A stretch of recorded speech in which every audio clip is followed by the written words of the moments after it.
ಇವತ್ತು ಸಹ ಉನ್ನತ ಶಿಕ್ಷಣ ಕ್ಷೇತ್ರದಲ್ಲಿ ಕಾಲೇಜ್ಗಳಲ್ಲಿ ಒಂದು ಜಾತಿಯ ಗೋಡೆಗಳಿದೆ. ಭಾರತದಲ್ಲಿ ಹಲವಾರು ವಿಶ್ವವಿದ್ಯಾನಿಲಯಗಳಲ್ಲಿ ವಿದ್ಯಾರ್ಥಿಗಳು SC/ST ಸಮುದಾಯಕ್ಕೆ ಸೇರಿದವರು ವಿಶೇಷವಾಗಿ ಅವರು ಜೀವನ ಕಳ್ಕೊಂಡಿದ್ದಾರೆ. ಅದನ್ನು ನಾವು ಸೂಸೈಡ್ ಅಂತ ಹೇಳೋಕ್ಕಾಗಲ್ಲ, ಇನ್ಸ್ಟಿಟ್ಯೂಷನಲ್ ಮರ್ಡರ್ ಅಂತ ಹೇಳ್ತೇವೆ. ಈ ಹೋರಾಟವನ್ನು ಕಾಲೇಜು ಶಿಕ್ಷಣ ಸಂಸ್ಥೆಗಳಲ್ಲಿ ಮತ್ತು ವಿಶ್ವವಿದ್ಯಾನಿಲಯಗಳಲ್ಲಿ ನಡೀತಾ ಇರುವಂಥ ಜಾತಿ ತಾರತಮ್ಯವನ್ನು ವಿರೋಧಿಸಿ ಒಂದು ಕಾಯ್ದೆಯನ್ನು ತರಬೇಕು ಅಂತ ಹೇಳಿ ಮಾಡ್ತಾ ಇರುವಂಥದ್ದು.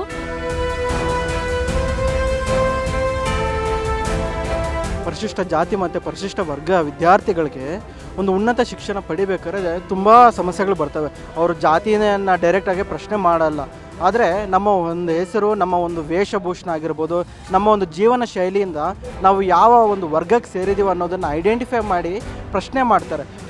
ರೋಹಿತ್ ಅವ್ರ ಆ್ಯಕ್ಟ್ ಬಂದು ಇಂಪ್ಲಿಮೆಂಟ್ ಆಗಲೇಬೇಕು. ಯಾಕಂದರೆ ನಮ್ಮ ಥರ ಇರೋ ಯೂತ್ಗಳಿಗೆ ಮುಂದಿನ ಜನ್ರೇಷನ್ ಮುಂದಿನ ಜನ್ರೇಷನ್ ಅಂತ ಹೇಳ್ತಾರೆ, ಆದರೆ ಅದಕ್ಕೆ ಅವಕಾಶನೇ ಇಲ್ಲ. ಎಲೆಕ್ಷನ್ನಲ್ಲಿ ನೋಡಿದ್ರೆ ಸರಿ, ಯೂತ್ಗಳಿಗೆ ಏನು ಅವಕಾಶನೂ ಸಿಗೋದಿಲ್ಲ. ಮತ್ತು ಜಾತಿ ಇದ್ದರೆ ಹೈಯರ್ ಎಜುಕೇಷನಲ್ಲಿ ಎಜುಕೇಷನ್ ಪಡೆಯೋಕ್ಕಾಗಲ್ಲ ಅಂದರೆ ಆಪರ್ಚುನಿಟಿಗಳು ಪಡೆಯೋಕ್ಕಾಗಲ್ಲ ಅಂದರೆ ಬೆಳೆಯೋದು ಸಹ ಕಷ್ಟ ಆಗುತ್ತೆ. ರೋಹಿತ್ ವೇಮುಲ ಆತ್ಮಹತ್ಯೆ ಮಾಡ್ಕೊಂಡು 7 ವರ್ಷ ಆದರೂ ಕೂಡ ಈ ಆ್ಯಕ್ಟ್ ತರೋದಕ್ಕೆ ಹಿಂದೆ ಮುಂದೆ ನೋಡ್ತಾ ಇದ್ದಾರೆ.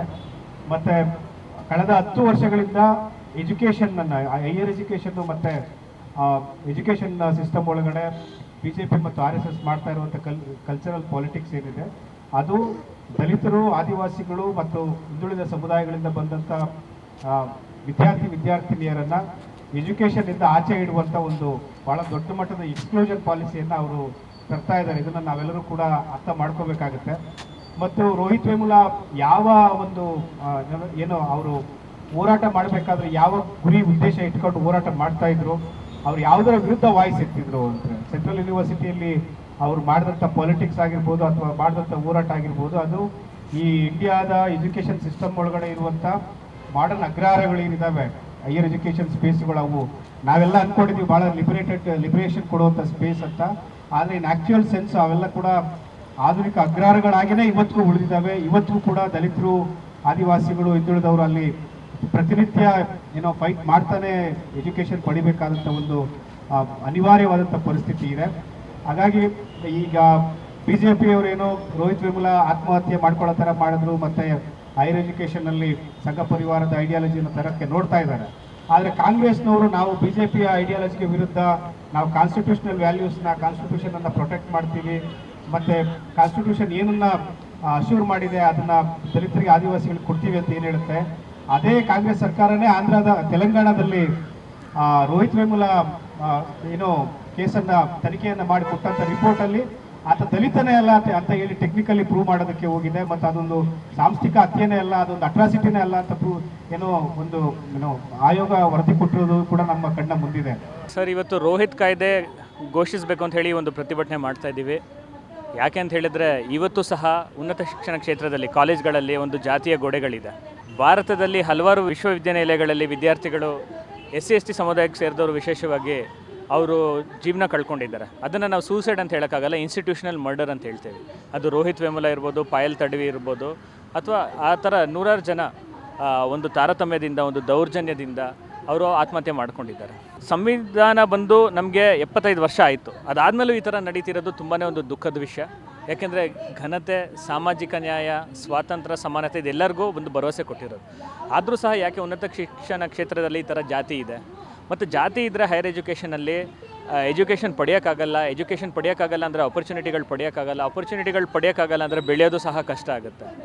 ಇವತ್ತು ಸ್ಟೂಡೆಂಟು SC/ST ಕಮ್ಯುನಿಟಿಯವರಾಗಿದ್ದರೆ ಅವ್ರ ಗೈಡ್ಗಳು ಸರಿ ಗೈಡ್ ಮಾಡದೇ ಇರೋದಿರ್ಬೋದು, ಟೀಚರ್ಸು ಅವ್ರಿಗೆ ಸ್ಕಾಲರ್ಶಿಪ್ ಸಿಗ್ತಿದೆ ಅಂತ ಹೇಳಿ ಟೀಚರ್ಸೇ ಒಂಥರ ನೋಡೋದಿರ್ಬೋದು, ಅಥವಾ ಬೇರೆ ಸ್ಟೂಡೆಂಟ್ಸೇ ಒಂಥರ ನೋಡೋದಿರ್ಬೋದು, ಇದೆಲ್ಲ ಸಹ ಆಗ್ತಾಯಿದೆ. ನಾವು ಹೇಳ್ತಿರೋದೇನೆಂದರೆ, ಒಂದು ಜಾತಿ ಹೋಗಿ ಪ್ರೀತಿ ಬರಬೇಕು. ಈ ಆ್ಯಕ್ಟು ಒಂದು ಎನೇಬ್ಲಿಂಗ್ ಆ್ಯಕ್ಟ್ ಆಗಬೇಕು. ಒಂದು ತಾರತಮ್ಯನ ನಿಷೇಧ ಮಾಡಬೇಕು. ತಾರತಮ್ಯ ಅಕಸ್ಮಾತ್ ಆದ್ರೂ ಅದನ್ನು ಯಾವ ರೀತಿ ಹ್ಯಾಂಡಲ್ ಮಾಡೋದು ಅಂತ ಇರಬೇಕು, ಒಂದು ವ್ಯವಸ್ಥೆ ಇರಬೇಕು. ಮತ್ತು ಸ್ಟೂಡೆಂಟ್ಸ್ ಮಧ್ಯದಲ್ಲಿ ಒಂದು ಬಂಧುತ್ವ, ಒಂದು ಪ್ರೀತಿ ಹೇಗೆ ಕಟ್ಟೋದು ಅನ್ನೋದು ಸಹ ಈ ಒಂದು ಕಾಯ್ದೆಯಲ್ಲಿ ಇರಬೇಕು. ಈ ಒಂದು ಕಾಯ್ದೆ ಬರದೇ ಇದ್ದರೆ, ಈ ರೀತಿ ತಾರತಮ್ಯ, ಜಾತಿ ದ್ವೇಷ ನಡೀತಾ ಇದ್ದರೆ ತುಂಬ ಕಷ್ಟ ಆಗುತ್ತೆ. ಮತ್ತು ವಿಶೇಷವಾಗಿ ಕರ್ನಾಟಕದಲ್ಲಿ ತುಂಬ ಖಾಸಗಿ ವಿಶ್ವವಿದ್ಯಾನಿಲಯಗಳಾಗಿದೆ, ಅಲ್ಲಿ ಮೀಸಲಾತಿ ಸಹ ಇಲ್ಲ. ಸಂವಿಧಾನದ ಆರ್ಟಿಕಲ್ 15(5) ತುಂಬ ಸ್ಪಷ್ಟವಾಗಿದೆ, ಪ್ರೈವೇಟ್ ಯೂನಿವರ್ಸಿಟಿಲೂ ಸಹ ಮೀಸಲಾತಿ ತರ್ಬೋದು, ಆದರೂ ಅದಿಲ್ಲ. ಸೊ ಹಾಗಾಗಿ ಪ್ರೈವೇಟ್ ಯೂನಿವರ್ಸಿಟಿಲಿರೋ ಲೋಪದೋಷಗಳನ್ನು, ಅಲ್ಲಿರೋ ತಾರತಮ್ಯನೂ ಸಹ ಅಡ್ರೆಸ್ ಮಾಡೋಂಥ ಒಂದು ಕಾಯ್ದೆ ಇವತ್ತು ಬರಬೇಕಾಗಿದೆ. ಉನ್ನತ ಶಿಕ್ಷಣ ಎಲ್ಲರ ಹಕ್ಕು. ಒಂದು ಕ್ವಾಲಿಟಿ ಹೈಯರ್ ಎಜುಕೇಷನ್ ಎಲ್ಲರಿಗೂ ಸಿಗಬೇಕು ಅಂತ ಹೇಳಿ ಒಂದು ರೋಹಿತ್ ಕಾಯ್ದೆ ಜಾರಿ ಮಾಡಬೇಕು ಅಂತ ಹೇಳಿ ಒಂದು ಹೋರಾಟ ಮಾಡ್ತಾ ಇದ್ದೀವಿ. ನಿಮ್ಮ ಈ ದಿನ.com ನಮ್ಮ ಕರ್ನಾಟಕ ಎಂಬ ವಿಶೇಷ ಸಂಚಿಕೆಯನ್ನು ನಿಮಗಾಗಿಯೇ ಹೊರತಂದಿದೆ. ಕರ್ನಾಟಕದ 50 ವರ್ಷಗಳ ಎಲ್ಲ ವಿಷಯಗಳನ್ನು ಒಮ್ಮೆಗೆ ಓದಿ ನಿಮ್ಮ ಮಕ್ಕಳಿಗೂ ಓದಿಸಿ. ಇನ್ನೇಕೆ ತಡ, ಕರೆ ಮಾಡಿ ಅತ್ಯುತ್ತಮ ಪುಸ್ತಕವನ್ನು ನಿಮ್ಮದಾಗಿಸಿಕೊಳ್ಳಿ. ನಾವಿವತ್ತು ರೋಹಿತ್ ಕಾಯ್ದೆಯನ್ನು ಜಾರಿ ತರಬೇಕು ಅಂತ ಹೇಳಿ ಹೋರಾಟವನ್ನು ಮಾಡ್ತಾ ಇದ್ದೀವಿ. ಇದು ಕರ್ನಾಟಕದಾದ್ಯಂತ ಹಬ್ಬಬೇಕಾಗಿರುವಂಥ ಹೋರಾಟ ಮತ್ತು ಈ ಕಾಯ್ದೆ ಯಾಕೆ ಮುಖ್ಯ ಅಂತ ಹೇಳಿ ಈಗಾಗಲೇ ತುಂಬ ಜನ ಸ್ನೇಹಿತರು ಸಂಗಾತಿಗಳು ಮಾತಾಡಿದ್ದಾರೆ. ಈ ಹೋರಾಟವನ್ನು ಕಾಲೇಜು ಶಿಕ್ಷಣ ಸಂಸ್ಥೆಗಳಲ್ಲಿ ಮತ್ತು ವಿಶ್ವವಿದ್ಯಾನಿಲಯಗಳಲ್ಲಿ ನಡೀತಾ ಇರುವಂಥ ಜಾತಿ ತಾರತಮ್ಯವನ್ನು ವಿರೋಧಿಸಿ ಒಂದು ಕಾಯ್ದೆಯನ್ನು ತರಬೇಕು ಅಂತ ಹೇಳಿ ಮಾಡ್ತಾ ಇರುವಂಥದ್ದು. ಇದು ಮುಂದಿನ ಬೆಳವಣಿಗೆ ಏನಂತಂದರೆ ಕ್ಯಾಂಪೇನ್ಗಳಾಗುತ್ತೆ.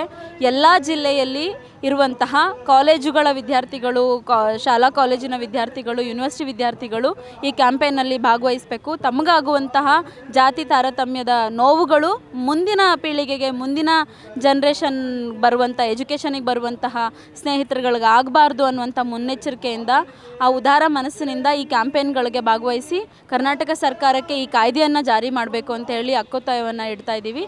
ಅದ್ರ ಜೊತೆಗೆ ಪ್ರತಿಯೊಂದು ವಿದ್ಯಾರ್ಥಿ ಪರವಾಗಿರುವಂತಹ, ಸಾಮಾಜಿಕ ನ್ಯಾಯದ ಪರವಾಗಿರುವಂತಹ ಮನಸ್ಸುಗಳು ಒಗ್ಗಟ್ಟಿನಿಂದ ನಮ್ಮ ಜೊತೆಗೆ ದನಿಗೂಡಿಸ್ಬೇಕಂತ ಹೇಳಿ ಕೇಳ್ಕೊಳ್ತೀನಿ. ಮೊದಲಿಗೆ ನಮ್ಮ ಒಂದು ಪರಿಶಿಷ್ಟ ಜಾತಿ ಮತ್ತು ಪರಿಶಿಷ್ಟ ವರ್ಗ ವಿದ್ಯಾರ್ಥಿಗಳಿಗೆ ಒಂದು ಉನ್ನತ ಶಿಕ್ಷಣ ಪಡಿಬೇಕಾದ್ರೆ ತುಂಬ ಸಮಸ್ಯೆಗಳು ಬರ್ತವೆ. ಅದು ಶಿಕ್ಷಕರಿಂದ ಬರ್ಬೋದು, ನಮ್ಮ ಮಿತ್ರರಿಂದ ಬರ್ಬೋದು, ಇಲ್ಲ ಬೋಧಕೇತರ ಸಿಬ್ಬಂದಿ ವರ್ಗದಿಂದ ಬರ್ಬೋದು. ಅವರು ಜಾತಿಯನ್ನು ಡೈರೆಕ್ಟಾಗಿ ಪ್ರಶ್ನೆ ಮಾಡಲ್ಲ. ಆದರೆ ನಮ್ಮ ಒಂದು ಹೆಸರು, ನಮ್ಮ ಒಂದು ವೇಷಭೂಷಣ ಆಗಿರ್ಬೋದು, ನಮ್ಮ ಒಂದು ಜೀವನ ಶೈಲಿಯಿಂದ ನಾವು ಯಾವ ಒಂದು ವರ್ಗಕ್ಕೆ ಸೇರಿದ್ದೀವಿ ಅನ್ನೋದನ್ನು ಐಡೆಂಟಿಫೈ ಮಾಡಿ ಪ್ರಶ್ನೆ ಮಾಡ್ತಾರೆ. ಪ್ರಶ್ನೆ ಮಾಡಿದ್ದಾದಮೇಲೆ ಕೊನೆಯವರೆಗೂ ಸಹ ನಮ್ಮ ಒಂದು ಮೂಲಭೂತ ಹಕ್ಕುಗಳು ಏನಿದ್ದಾವೆ, ಅದು ಆಶ್ರಯದಿಂದ ಹಿಡ್ಕೊಂಡು ನಮ್ಮ ಉಸಿರಾಡುವ ತನಕ ಅದನ್ನು ಒಂದೊಂದಾಗೆ ಕತ್ತರಿ ಮಾಡುವಂಥ ವಿಷಯಗಳು ತುಂಬ ನಡೀತಾ ಇದ್ದಾವೆ. ಒಂದು ಉನ್ನತ ಶಿಕ್ಷಣ ಸಂಸ್ಥೆಗೆ ನಾವು ಅಡ್ಮಿಷನ್ ಆದ ತಕ್ಷಣ ನಮ್ಮ ಒಂದು ದಾಖಲಾತಿಯನ್ನು ತಡೆ ಹಿಡಿಯುವಂಥದ್ದು ಆಗುತ್ತೆ. ನಮಗೆ ಒಂದು ನ್ಯಾಯಬದ್ಧವಾಗಿ ಸಿಗ್ತಕ್ಕಂಥ ಒಂದು ಅಡ್ಮಿಷನ್ ಸಿಗಲ್ಲ. ಹಾಸ್ಟೆಲಲ್ಲಿ ದಾಖಲಾತಿ ಕೊಡಲ್ಲ. ನೀವು ಪರಿಶಿಷ್ಟ ಜಾತಿಗೆ ಸೇರಿದ್ರೆ ಸಪ್ರೇಟ್ ಹಾಸ್ಟೆಲ್ಸಲ್ಲಿರಿ. ಸಮಾಜದಲ್ಲಿ ಹೇಗೆ ನಮ್ಮನ್ನು ಒಂದು ಆಚೆ ಇಟ್ಟಿದ್ದಾರೋ ಹೊಲಗೇರಿ ಅಂತ ಹೇಗೆ ಒಂದು ವ್ಯವಸ್ಥೆ ಇದೆಯೋ ಅದೇ ರೀತಿ ಉನ್ನತ ಶಿಕ್ಷಣ ಸಂಸ್ಥೆಗಳಲ್ಲಿ ಸಹ ಈ ಒಂದು ಹೊಲಗೇರಿ ಒಂದು ವ್ಯವಸ್ಥೆಗಳಿದೆ. ಪರಿಶಿಷ್ಟ ಜಾತಿ ಮತ್ತು ಪಂಗಡಗಳಿಗೆ ಸೇರಿದ ಒಂದು ವಿದ್ಯಾರ್ಥಿಗಳಿಗೆ ಅವ್ರಿಗೆ ಆದಂಥ ಒಂದು ಪ್ರತ್ಯೇಕ ವಸತಿ ನಿಲಯಗಳನ್ನು ಕಲ್ಪಿಸುವಂಥದ್ದು, ಅವ್ರಿಗೆ ಶಿಕ್ಷಣದಲ್ಲಿ ಉತ್ತಮವಾದಂಥ ಒಂದು ಸಬ್ಜೆಕ್ಟ್ ಎಕ್ಸ್ಪರ್ಟ್ನ ಕೊಡದೇ ಇರುವಂಥದ್ದು, ಅವರ ಒಂದು ಎಜುಕೇಷನ್ಗೆ ಬೇಕಿರ್ತಕ್ಕಂಥ ಒಂದು ಪ್ರಶ್ನೆಗಳು ಬಿಟ್ಟಾಕಿ ಬೇರೆ ಇನ್ನೇನೋ ಪ್ರಶ್ನೆಗಳು ಮಾಡುವಂಥದ್ದು, ಈ ಥರ ಅನೇಕ ಸಮಸ್ಯೆಗಳಿದ್ದಾವೆ. ಈ ಸಮಸ್ಯೆಗಳು ನಾವು ಪ್ರಶ್ನೆ ಮಾಡೋಕ್ಕೆ ನಮಗೊಂದು ವೇದಿಕೆ ಇಲ್ವಾ? ಖಂಡಿತ ಇದೆ. UGC ಇಂದ ಸುಮಾರು ಕಾನೂನುಗಳಿದ್ದಾವೆ, ರ್ಯಾಗಿಂಗ್ ತಡೆ ಕಾಯ್ದೆಗಳಿದೆ, ಹಾಗೆ ತಾರತಮ್ಯ ನಿಷೇಧ ಮಾಡುವಂಥ ಕೆಲವೊಂದು ಗೈಡ್ಲೈನ್ಸ್ ಇದ್ದಾವೆ. ಅದೇ ಥರ ಪ್ರತ್ಯೇಕವಾಗಿ UGC ಕಡೆಯಿಂದನೇ ಸ್ಪೆಷಲ್ ಸೆಲ್ಸ್ ಇದೆ ಪರಿಶಿಷ್ಟ ಜಾತಿ ಮತ್ತು ಪಂಗಡಗಳಿಗೆ ಅಂತಾನೆ. ಹಾಗೆ ಈಕ್ವಿಟಿ ಸೆಲ್ಸ್ ಇದ್ದಾವೆ. ಮತ್ತು ಆಯಾ ಒಂದು ಯೂನಿವರ್ಸಿಟಿ ಪ್ರತಿಯೊಂದು ನಿಯಮಗಳನ್ನ ರೂಪಿಸಿದೆ ತಾರತಮ್ಯನ ತಡೆಗಟ್ಟಬೇಕಂತ. ಇವೆಲ್ಲ ಸಫಲ ಆಗಿಲ್ವ? ಖಂಡಿತ ಸಫಲ ಆಗಿಲ್ಲ. ಯಾಕಂದರೆ ಅದನ್ನು ಫ್ರೇಮ್ ಲೈನ್ ಮಾಡ್ತಿರೋದು ಯಾರು? ಉನ್ನತ ವರ್ಗಕ್ಕೆ ಸೇರಿರೋ ಅಂಥವ್ರು. ಇವತ್ತು ನಾವು ಯಾಕೆ ಇಲ್ಲಿ ಜಾಯಿನ್ ಮಾಡ್ಕೊಂಡಿದ್ದೀವಿ ಅಂದರೆ ರೋಹಿತ್ ಅವ್ರ ಆ್ಯಕ್ಟು ಇಂಪ್ಲಿಮೆಂಟ್ ಆಗಲೇಬೇಕು ಅಂತ. ಆ್ಯಸ್ ಅ ಯೂತ್ ಆಗಿ ಮೇಯ್ನಾಗಿ ನಮ್ಮ ಸಮುದಾಯದಲ್ಲಿ ಏನಾಗ್ತದೆ ಅಂದರೆ ದಲಿತ ಆಗಿರ್ಬೋದು, ಇಲ್ಲ ಕೆಲ ಜಾತಿ ಸಮುದಾಯದ ಆಗಿರ್ಬೋದು, ಅಲ್ಲಿ ಬಂದು ಎಷ್ಟು ವಿಷಯಗಳು ಮೇಯ್ನ್ ಎಜುಕೇಷನ್ ನಮಗೆ ಮುಖ್ಯ.